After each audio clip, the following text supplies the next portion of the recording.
Alô, gente, eu sou o Michael, trabalho na Day Trading Academy com o Marcelo. Estou em casa esta semana para fazer um relatório para você dessas coisas que aconteceram essa semana passada. Eu estaria para fora, só que está muito, mas muito quente aqui, que eu estou nos Estados Unidos. No Brasil, eu sei que vocês estão passando por muito frio aí em Santa Catarina e outros lugares que até o Amazonas eu entendo que semana passada passou por uma friagem, como falamos aí. E parabéns para vocês nos Amazonas, que eu sei que vocês gostam disso lá no sul, na neve, né? Sinto muito. Mas vamos lá com o relatório.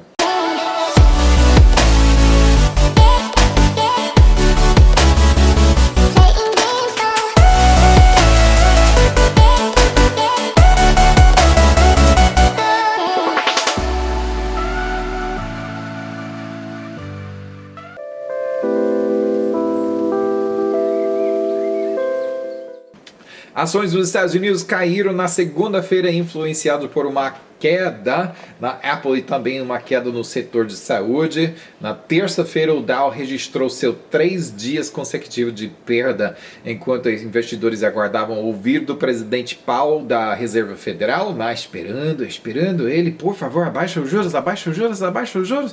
Na quarta-feira, os mercados dos Estados Unidos subiram depois de perceber maior probabilidade de que a Reserva reduzirá as taxas de juros até o final deste mês ou no próximo. Ainda com essa expectativa, né? Se não vier a realidade, rapaz, o que vai acontecer? O SP500 ultrapassou 3.000 pontos pela primeira vez. Parabéns, SP500. Na quinta-feira, o Dow superou 27.000 pontos pela primeira vez. Parabéns, o Dow, né? Mas isso significa o quê? O governo está imprimindo mais dinheiro para que as empresas investirem, né? Vai chegar a quando, né? Vai terminar quando? Mas ainda bem, né? Vamos ficar de carona enquanto o mercado estiver subindo. Todos os 3 índices de ações dos Estados Unidos registraram recorde de alta na sexta-feira. Agora, o próximo passo no jogo é o início da temporada de relatórios de lucros na semana que vem. Né? Sempre uma coisa boa para frente, ou uma coisa que vai abalar pelo menos os mercados. Desde a eleição do presidente Trump em 2016, o índice de referência Dow tem ganho 48,5%. Caramba, e SP500 tem subido 40,5% e o Nasdaq está 58,3% mais alto. Apesar de todas essas boas notícias, só nesta semana investidores em fundos mútuos e fundos negociados em bolsa que detêm ações dos Estados Unidos puxaram maior valor líquido de ativos em mais de 5 anos. É uma fugida valendo os 25 bilhões de dólares, maior sacada em uma semana desde fevereiro de 2014. Pode bem ter a ver com os níveis psicológicos atingidos no Dow e SP500, né? Que chegou a esse nível, então eu vendo esse negócio, né? Eu vou trancar esses lucros. Isso é normal, né? Para ter uma venda nesse nível, mas se continuar, então pessoas vão dizer, tudo bem, a gente compra, não tem problema não, né? Se vai continuar a subir dessa maneira.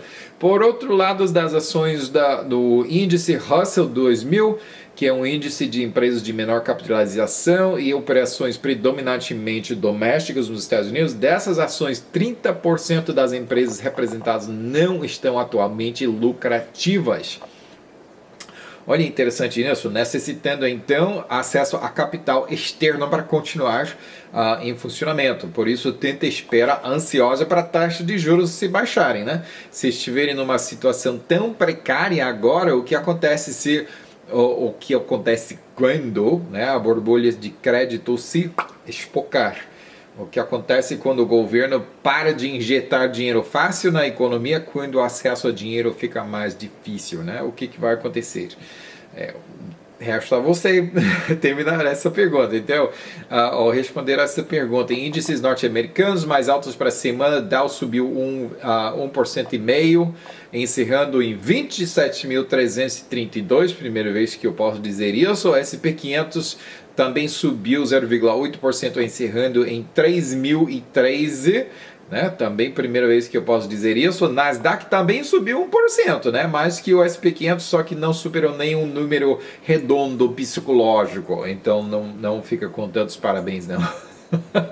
Na sexta-feira passada saiu um relatório de emprego nos Estados Unidos adicionando 224 mil postos de trabalho, algo que agora está mais ou menos que esperado, né? Que esse aumento de muitos postos de trabalho, muito acima do esperado, mas isso teve efeito global, pois a expectativa é negativo. Esse efeito foi até negativo. Por quê? Porque a expectativa agora é que a reserva talvez corte por menos a taxa de juros, né? Talvez apenas só 25 pontos base. E quem sabe se haverá mais tarde em 2019. E a especulação, né? Todo mundo está dizendo, talvez não há somente um corte na taxa de juros, mas talvez dois. Poxa, seria muito bom. De repente alguém sugeriu isso, de repente agora é evangelho, né? É a coisa que todo mundo está esperando. E presidente Powell, ele tá só aí na sua e não tá falando nada e pelo menos não tá dizendo nada contra nem nada a favor, entendeu? Então ele só tá ficando quieto sobre tudo isso e todo mundo esperando, né? Será que ele vai? Será que não vai? Não foi somente nos Estados Unidos, mas ações mundiais caíram pelo terceiro dia consecutivo na terça-feira. Esse consenso é culpa medo dos efeitos da guerra do comércio global, né, que continua. Mercados europeus mais baixos, mercado suíço caiu 2,2%. Será que eles vão permitir que outras pessoas negociem, né, suas ações? Né? Vai acabar com essa guerrinha que eles têm aí. Maior queda de todos na Europa foi essa de Suíça. Europa propriamente dita, porém Istambul caiu 2,6%, mas Istambul está na Europa e na Ásia, ninguém sabe, né? Está nas duas. Nos dois continentes, mercados da América Latina, da Canadá, o que é Canadá? Não sei, misturados, Bolsa do México caiu 1,8%, Bovespa só abaixou 0,2%, ficou quase lateral a semana. A Argentina, por sua vez, subiu 2,4% e foi quase o único positivo, né? Então, parabéns, Argentina. Mercados asiáticos, principalmente menores ou mais abaixados, a China caiu 2,7%. E Índia também sofreu queda de 2% e 2% num só dia. Recuperou um pouco na semana e ficou em 2% negativo. Redondo. Taiwan teve maior positivo, mas não foi por muito, né? Só subiu 0,35%. Interessante que os Estados Unidos ainda em plena guerra comercial com a China, ou supostamente em negociações de trégua, né?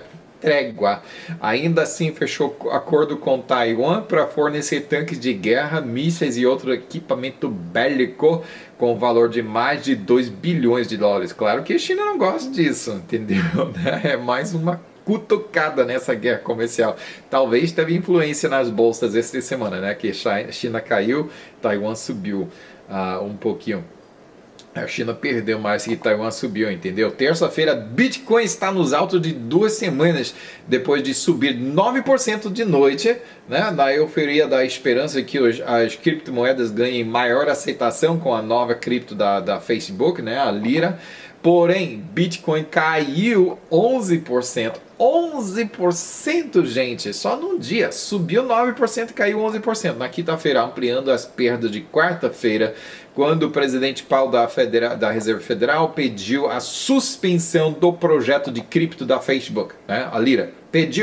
Presidente Powell da Reserva Federal. Reserva de quê? Dólares. Né? Não tem nada a ver com essa cripto. Né? O que ele está dizendo? Ele sabe, ele teme a concorrência, entendeu?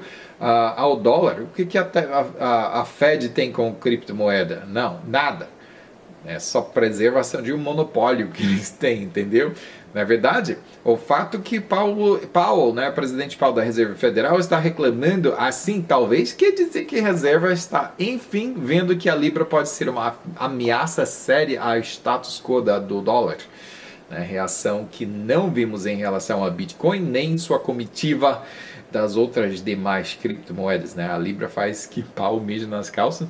É interessante, né? Mas Bitcoin ainda é o termômetro do setor de criptomoedas. Então, está na hora de pular nessa piscina. Na sexta-feira, Bitpoint uma bolsa japonesa de criptos suspendeu todos os serviços depois de perder 32 milhões de dólares em valor de criptomoedas. Quem? A hackers. A hackers, sim. Criptomoeda bastante seguro, né? Não tem nada mais seguro que isso. A formação de Bitcoin, sim, ou criptomoeda, sim, mas agora guardar esse negócio, né, é suscetível a hackers. Tomara que não fossem suas milhões que se foram embora dessa maneira, né? Trazer de volta, acho que difícil.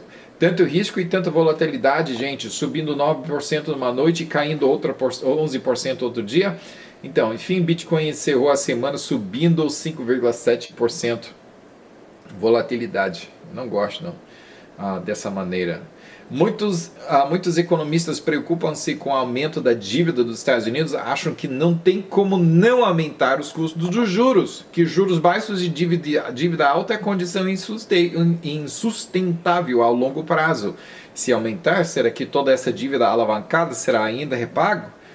Se muitas pessoas e empresas vão inadimplentes, poderia causar estragos em escala global. A dívida total acumulada ao longo de muitos anos de déficit está agora em 22,4 trilhões, com trilhões de dólares, seu nível mais alto para sempre. Por mais que o governo Trump até esse ponto tem sido muito, mas muito bom para a economia dos Estados Unidos, não que afeta o mundo todo, por isso que passamos tanto tempo falando dessa economia dos Estados Unidos, não parece que existe a noção de frear todo esse gasto como se não houvesse limite de dinheiro, como se não existisse orçamento, né? Nem pato, enfim, para ser pago. Esse pato vai ser pago, entendeu? Preços de petróleo aumentaram esta semana. Um relatório mostrou uma queda acentuada nos estoques dos Estados Unidos. Temporal Barry é um temporal, né? A tempestade que está aumentando, chegando à força de furacão no Golfo de México, forçando assim a suspensão de operação em plataformas de extração de petróleo.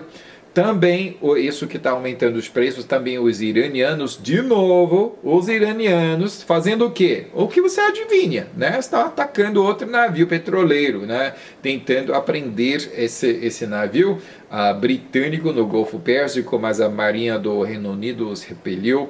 Poxa, iranianos, para desse negócio, tudo isso está empurrando os preços para cima. Enquanto isso, o Irã está dizendo sim, mas vamos ignorar de todo o acordo nuclear que nós fizemos e também nós estamos pedindo a resolução diplomática para todos esses conflitos, enquanto eles mesmos que estão assim, praticando estas coisas. Então, absurdo isso. A Ucrânia está cada vez mais se tornando um consumidor significativo de petróleo americano, em detrimento dos suprimentos russos, em meio à pressão política norte-americana sobre Putin e também problemas com petróleo russo contaminado.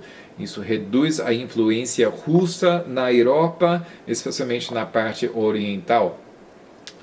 OPEP, para definir um piso abaixo dos preços do petróleo, a OPEP continua a reter a produção, mas esse esforço continua a ser prejudicado pelo aumento do petróleo de xisto nos Estados Unidos, né?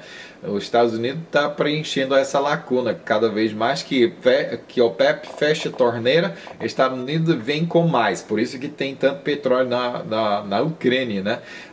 Petróleo bruto dos Estados Unidos subiu essa semana 3,7% para $60,36 e Brent internacional subiu 3,1%, né? $66,88 centavinhos por barril. Os bancos centrais globalmente estão aumentando as compras de ouro em 2019, notavelmente na China e na Polônia, onde tem quase que dobrado suas reservas, né? Metais preciosos mais altos para a semana, 1,1% mais alto para ouro, que encerrou a semana em 1.416 por onça. Prata subiu quase 1%, 0,9% para $15,29 por onça.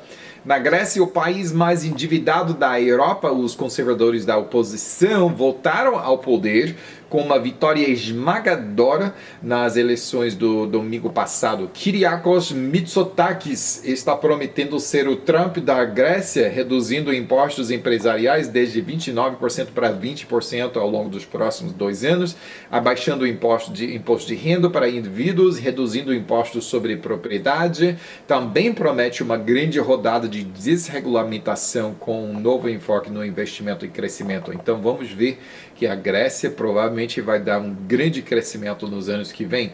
O presidente Jair Bolsonaro está entre os menos populares desde o retorno do Brasil à democracia há 3 décadas, mas sua classificação em uma pesquisa divulgada na segunda-feira mostrou que seus números estão agora se estabilizando. 33 dos entrevistados disseram que Bolsonaro estava fazendo um trabalho ótimo ou bom, um aumento desde abril e caracterização de ruim ou terrível. O trabalho dele também subiu para 33% desde abril. Tá a mesma coisa que nesse país, nos Estados Unidos, né? Que é metade gosta de Trump e a outra metade não gosta, né? E algumas pessoas no meio, não tô nem aí, né? Só quero viver minha vida. A exportação da Singapura encolheu 3,4% anual, que foi mais que esperado e é o maior declínio desde 2012. Referencial para a Ásia, entendeu? Depende de exportações a Singapura. Não é Singapura é pequena, não tem. Eles vivem de exportação. Exportação e importação da China também tem baixado mais que esperado. São talvez evidências de desaceleração global. Brasil não foi impune ou imune. Nem impune nem imune, né? A projeção de crescimento econômico para 2019 foi reduzido de 1,6% para 0,8%. 2 pontos brilhantes no meio de tudo isso são a Alemanha, que está mostrando sinais de recuperação depois de vários meses de más notícias, e Irlanda, cuja economia em tudo está particularmente mostrando sinais de boa saúde. Quem dirá, né? No Deutsche Bank, na Alemanha, grande pilar, né? Todo mundo esperava que durasse para sempre, mas agora está em apuros. As demissões começaram, está iniciando uma reforma radical, reduzindo sua força de trabalho por 18 mil funcionários, eliminando aproximadamente 1 em 5 empregos. Poxa! Em outro golpe para Boeing, a companhia aérea da Arábia Saudita cancelou seu pedido de até 50 jatos 737 MAX, repôs um acordo de 5,9 bilhões de dólares que Boeing agora perdeu para Airbus, porque a mesma companhia aérea divulgou que agora está pedindo esses mesmos 50 jatos de Airbus, os A320, que é concorrente do 737 MAX. E agora essa linha aérea já divulgou, já disse que está se tornando uma frota Airbus toda europeia. Poxa, perdeu. A Airbus confirmou suas entregas de aeronaves para a primeira metade de 2019, aumentou 28% em comparação ao mesmo período do ano anterior, colocando Airbus à frente da Boeing pela primeira vez em 8 anos. Pelo terceiro mês consecutivo, a Boeing de aviões dos Estados Unidos não recebeu novos pedidos de aeronaves 73 MAX. Mas é claro, quem vai querer eu não vou dizer lixo, né? Mas quem vai querer esse problemático até que resolva, né? Claro que depois de resolver, eles disseram assim, não, daqui a 2 semanas a gente faz uma atualização de software e pronto, né? Mas não tem sido tudo isso, não. Os Estados Unidos e a China devem retomar as negociações comerciais nessa semana após um intervalo de 2 meses, porém 1 ano após o início da guerra comercial ainda há poucos sinais de que suas diferenças têm diminuído. Apesar de toda essa guerra, fala de trégua, né? Parece que só tem aumentado. Será que a China está mais perto de capitular os Estados Unidos ou vice-versa? Eu acho que não. Apesar de toda essa guerra comercial, os dados de comércio chinês surpreenderam os investidores com um aumento de 11% no superávit comercial com os Estados Unidos. Somente em junho isso, né? 11% esse aumento.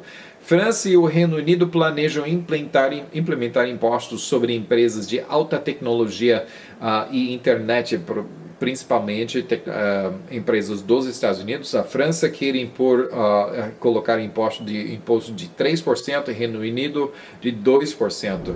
Muitos acreditam que haverá retaliação por presidente Trump. Assim que ele terminar com a China, né, melhor que a China demore, né, que assim que ele termina com a China vai voltar para a Europa, vai limpar a casa por aí.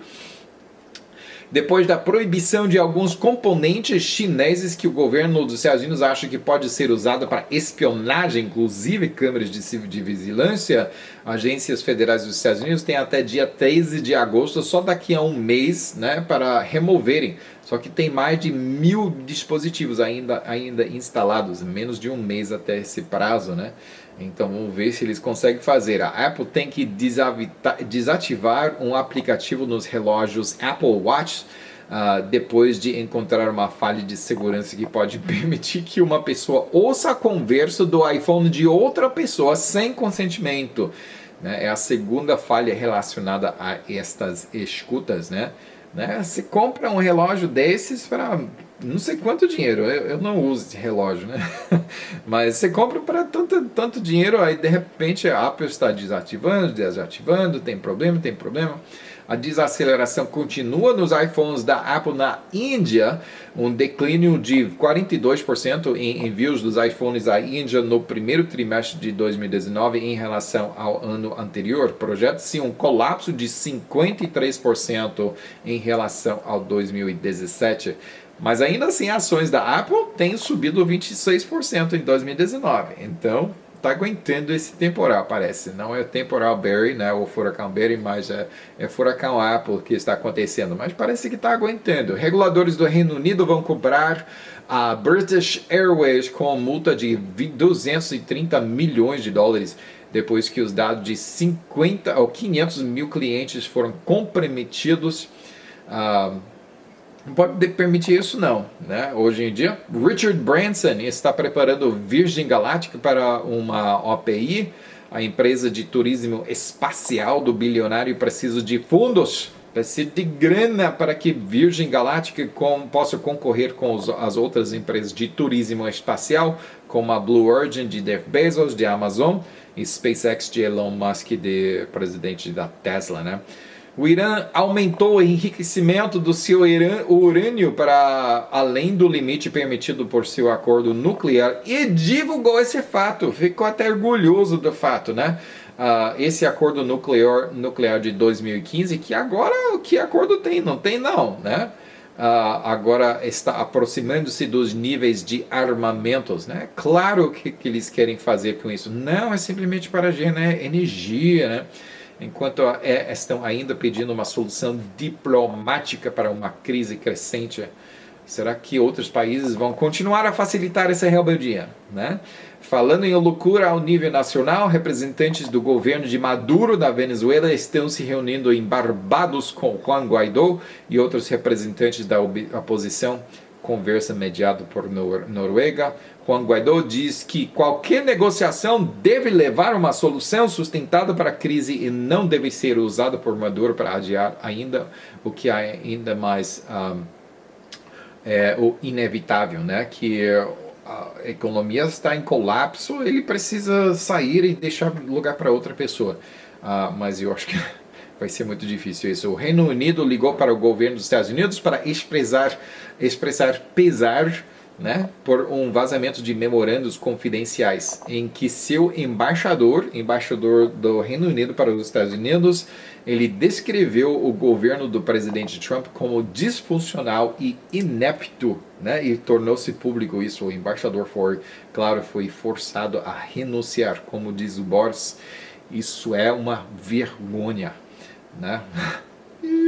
Depois de 73 dias nos cinemas, o Disney's Avengers Endgame tem arrecadado um total de quase 3 bilhões de dólares globalmente. Eu vou admitir que, né, uma parte desses 3 bilhões de dólares foi uns dolarizinhos do meu bolso, né? Tipo uns 30 dólares parece que eu gastei nisso, mas Então, eu doei para a Disney, né? Está apenas 15 milhões de dólares abaixo de Avatar, que atualmente possui o recorde como o filme de maior bilheteria em todos os tempos. E claro que provavelmente até agora já ultrapassou esse marco. Né? Homem-Aranha Longe de Casa da Marvel tem arrecadado quase 600 milhões de dólares das bilheterias durante seus primeiros 10 dias nos cinemas. Né? Avengers Endgame chegou a 500 milhões em só 3 dias. Né? Mas Homem-Aranha, né, tá indo muito rápido também. Agora, esse filme ainda não vi, não. São boas indicações para futuros filmes da franquia. Eu já tô cansando de mais filmes da Homem-Aranha, do Homem-Aranha, né? Eu gosto muito da história, né? Mas quantas vezes você pode contar e recontar e olhar de outra? Eu não gosto. Essa vaca tá dando muito leite, né? Falando em vaca ou besouro, que dá muito leite, a produção do velho Fusca da Volkswagen finalmente teve seu encerro. O carro teve seu início na Alemanha durante a década de 1930 como um carro que caberia no orçamento de trabalhadores e a classe média. Pouca gente não tem tido ou possuído ou dirigido pelo menos um Fusca, entendeu? Isso se tornou um ícone mundial. De fato, eu sou piloto e eu sou mecânico de aviões também. Eu tenho um avião na minha garagem que eu estou montando que tem motor de Volkswagen aí na frente. De fato, tá fora.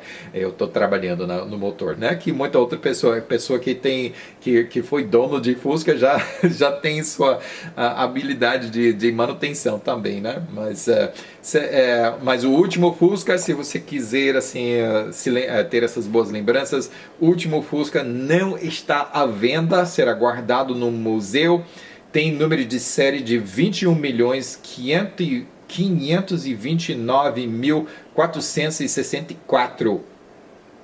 Se não sacou isso, então é o 21º, milionésimo, quingentésimo, 29º, milésimo, quadringentésimo, 64º Fusca fabricado. Tá certo? Tá certo tudo isso. Espero que sim. Até semana que vem, gente.